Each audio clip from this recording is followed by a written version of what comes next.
Hey, this is Dr. John McCormick, and we're here with the Pulse of Healthcare podcast. And today I'm talking to Mike, and we're going to discuss a little bit about this veterans program that he has, and I think it's pretty amazing. Mike, introduce yourself a little bit. Tell us the name of this program and what's it all about. Thank you for having me, Dr. John. I appreciate it. This program has kind of got my passion, as we discussed a little bit earlier, about my passion for veterans and the programs that are out there they don't know about. And I've been working with veterans, surviving spouse of veterans, which we'll get into later, is really important, to get a benefit called aid in attendance.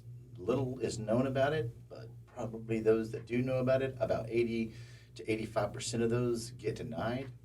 So our program is designed to help get these people qualified, let them know if they do qualify, walk them through the process, the paperwork, make sure they keep it for the rest of their life.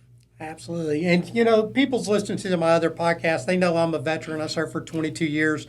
Obviously, it's a passion point for me as well. And I'm amazed, as informed as I am, especially in the healthcare space and things like that. This isn't a program I'd ever heard of before we met. So when we talk about the veteran first and how do we help vets and things like that, first of all, who does this apply to? A lot of vets, when they go, oh, I got benefits, or I'm getting my health care through the VA, or I'm getting my health care through TRICARE or something like that. How does one go about programs that are like this? How does a veteran find out about stuff like this? It's a really good question. Sadly and unfortunately, it's just not, there's not a market. The VA's not going to show up. I joke oftentimes with our veterans, the VA's not going to knock on your door, hand you a check and say, we'll be back next month.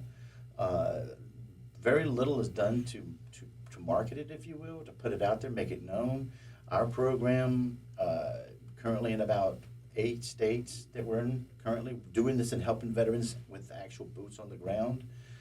We're putting the word out. We're meeting with caseworkers at hospital discharge. So it's really on our end, putting the effort out to get the news out for this program. Again, not for just veterans, but the surviving spouse, which is probably more of the people I help on a monthly basis is going to be surviving spouses, and they just don't know it's there. So, well, I'm fortunate enough to be married to the same woman that I started out life with, and I can tell you she has no clue, right, and no clue. If I passed away tomorrow, she would have no idea, that this kind of benefit was out there, it would be available. Those kind of things. I know we talked earlier, and you said only about 10% of the people know that. Sadly, that's about the standard for all benefits when it relates to about 10% know the benefit, but only when it applies directly to them. So that's really hard. So when we talk about a program like this, we all know the government's horrible about things just taking forever, right?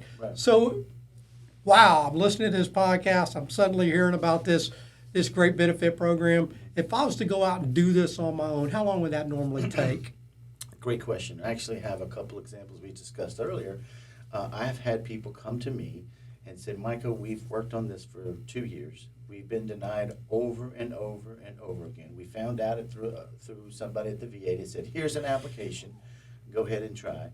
And after those 2 years, we're denied over and over and over again. Well, they didn't understand what I did, and that was when we asked the questions to qualify them as a candidate. We looked at all the 3 things that he's looking at, and what we found is they didn't understand the problem, and that is the qualified medical expense piece of it. And that's a complicated thing to try to explain to them, but once they understood their problem, we were able to come in and solve that problem too. The way we're able to help them with the expediency of the file claiming, making sure that the file is complete, on our end, it takes about 3 months, 4 months for them to be entitled. If they're on their own, chances are good 80% of the time, they're going to file a claim and be denied. Unless they stick with it, they're always going to be denied because the VA doesn't make clear exactly why they're not qualifying. So like so many other government programs, it's not that, I hate to say, it's not that the government makes things intentionally difficult, but it's very nuanced, right? So it really takes an expert in whatever benefit or field that you're trying to get into to help kind of Sherpa you through that that process. And in this case, you're the Sherpa for this particular benefit, Exactly and right. know how to phrase the questions the right way so you can get the responses you need from the veteran Right. and file the paperwork the right way the first time. You're right, 100%. I can talk to a veteran or their surviving spouse or family member, and in about 5 to 10 minutes of a few lines of questioning, can tell them, I can help you, we have a case. Or B, we can't help you, you don't qualify now, and it could be for a myriad of reasons. Maybe they didn't serve the military wartime service they needed, maybe they don't actually meet the medical needs to warrant the care, or maybe they have assets that are above the threshold. But I'm going to know 3 to 5 minutes or less if I can help them or not. So it doesn't take a lot of time to figure out if you're qualified. We've been kind of teasing along this, so anybody that's listening is going to be like, okay, so what do I need to be qualified? Sure. So tell me what are some of the conditions I would have to meet to actually qualify either as a veteran or my surviving spouse. What would they actually need to actually qualify to say, you know what, I ought to pick up the phone and call Mike? Okay. I can go open that up as much as you want, or I can just be. Well, just kind of give me like the top 5. All right, no question. So, well, there's really about 4 things. So, Okay. we call them the 3 M's: military, medical, and money. Because this is a needs-based program, you know, there's some income threshold, there's some asset threshold, but the military is one piece, and that's the first thing I learned. Did Mr. and Mrs. Johnson serve at least 90 days of active duty? One of those 90 days during an active war period, honorable discharge. Most people have that. Check. The second thing is the medical needs to warrant the care, because what we're trying to get them is in-home care, aid and attendance. We want to help them age in place, so sending a provider to come help care for them for the rest of their life so they don't have to go into a facility. And we know that in-home care, as a medical provider, plan, we know that in-home care is mentally better, physically better most of the time for our aging population. If we can keep them at home where they're in, they're in familiar surroundings, they can have family come and see them, those kind of things. That's just a better overall environment. So that's critical. I actually have Dr. John, I actually have a really good number for that. And I just so happen to understand and know these numbers.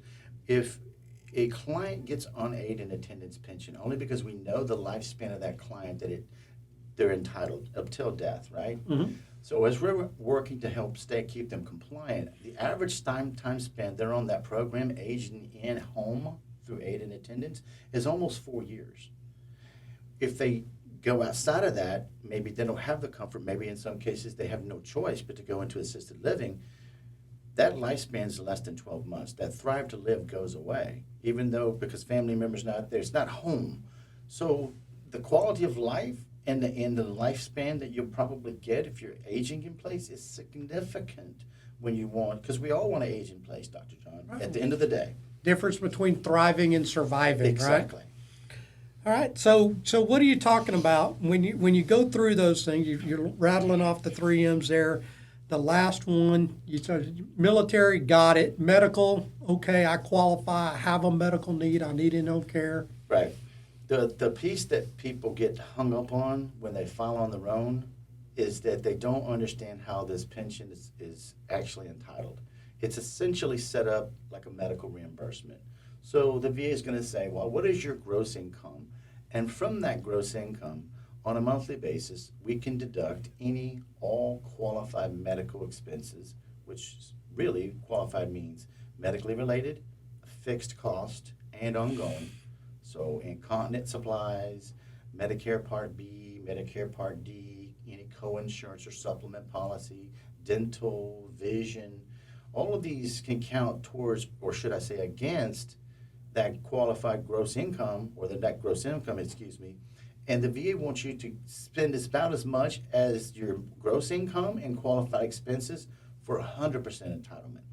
Now, the people that get any kind of qualification, generally speaking of that 82 that don't, those 22 or 28% that do get it only are getting a small portion of that money.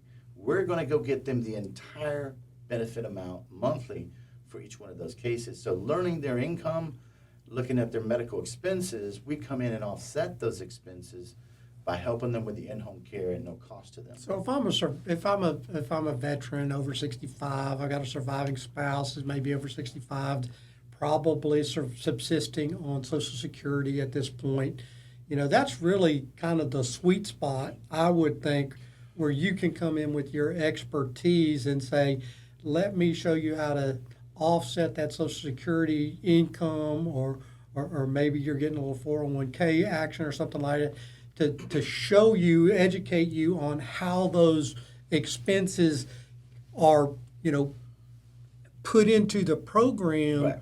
So you don't end up, because I can tell you, I'm not the expert. I wouldn't know what effectively what my deductions would be that would reduce that, right? Exactly. And I may not qualify for 100% of the benefit, but I may get 60, 70, 80%, which could still open me up for eligibility for 2 or 3 days in-home care. Correct. Okay. And if we're, and let's say we're not the ones helping these individuals, they want to go and try to do this on their own, we'll certainly give them the formula that I think will best help them obtain that smaller percentage.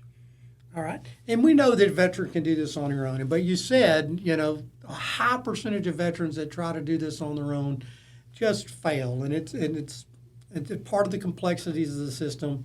It's why people like you are out there that love veterans and, have become experts in these components and can help them guide them through this benefit structure. Absolutely. In the last 10 years, I've dedicated my life. Although it's a job, it's one of the very few things I've ever done that I loved waking up and doing. And so I just so happen to be blessed to be able to do that, because they don't know, Dr. John, what they don't know. And my job is to be able to take a few questions, and I think will lead me into helping them, whether they could qualify or not, get something that absolutely will change their lives, if especially they need some kind of help. And often they're without kids that are close by, maybe they're out of state, so they're having to come out of pocket and pay for a little private pay when this program is available for them now. I think that's absolutely amazing, Mike. Do me a favor. We're going to wrap up here. But what I would love for you to do is let people know how to get a hold of you, their phone, your email, website if you have it. Just kind of say that, Sure. and we'll get that out in the system. Appreciate it. So you can, anyone can reach me at MIKED at theacaexperts.com, or they can reach me at 281-806-8883, and that's my personal cell. All right. So if you call that number, you're going to be talking to Mike directly. We sure hope that our military brothers and sisters out there, get all the benefits that they've earned. Amen. And this is just another one. I'm so glad you were able to come out today and share a little bit with us about this particular benefit. Dr. John, thank you for having me. I appreciate your time. Thank you. Bye-bye.